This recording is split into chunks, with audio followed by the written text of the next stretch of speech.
Monseigneur Michel Opti a-t-il eu une relation intime avec une femme au début des années 2000? S'il dément depuis le début de l'affaire, l'homme d'église a tout de même remis sa démission.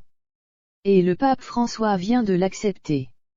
Le pape François a accepté la démission de l'archevêque de Paris Mgr Michel Opti, a annoncé jeudi 2 décembre dans un communiqué le Vatican, ajoutant qu'un administrateur apostolique a été nommé à la tête du diocèse de Paris.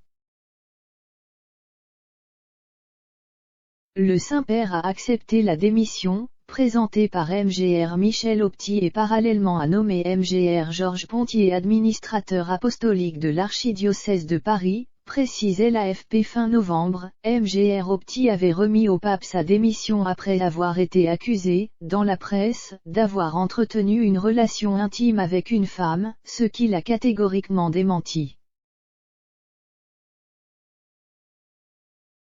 En novembre, il revenait sur les accusations dans une longue enquête réalisée par Le Point. Alors que j'étais vicaire général, une femme s'est manifestée à de nombreuses reprises auprès de moi par des visites, des courriers, etc. à tel point que j'ai parfois dû prendre des dispositions pour mettre de la distance entre nous.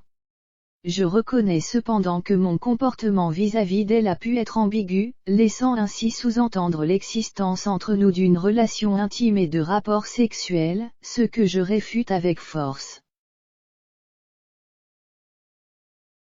Dans un communiqué séparé jeudi, la Conférence des évêques de France a confirmé la décision du pape, communiquée selon elle par la Nonciature apostolique, ambassade du Vatican en France, ainsi que la nomination de Georges Pontier, archevêque émérite de Marseille, au poste d'administrateur apostolique de Paris nommé en 2017. Mgr Opti, 70 ans, a eu en 2012 un comportement ambigu avec une personne très présente vis-à-vis de lui, avait admis le diocèse.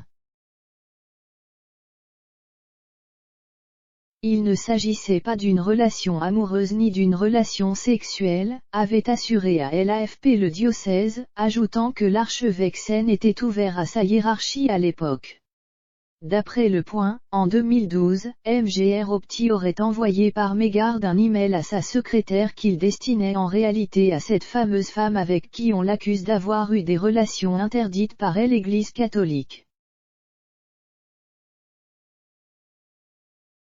L'histoire aurait donc commencé à se répandre après cette belle bourde. Michel Opti a été promu évêque auxiliaire en 2013.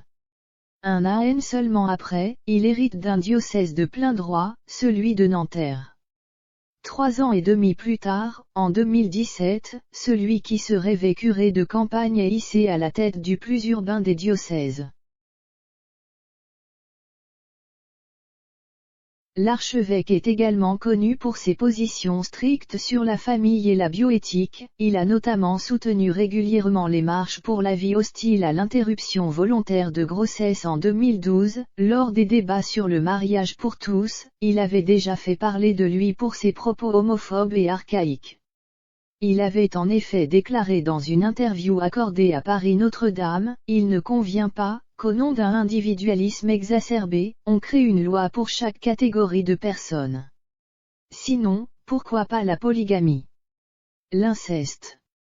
L'adoption d'un enfant par un frère et une sœur. » On sait donc aujourd'hui qu'à la même époque, il entretenait une relation pour le moins douteuse.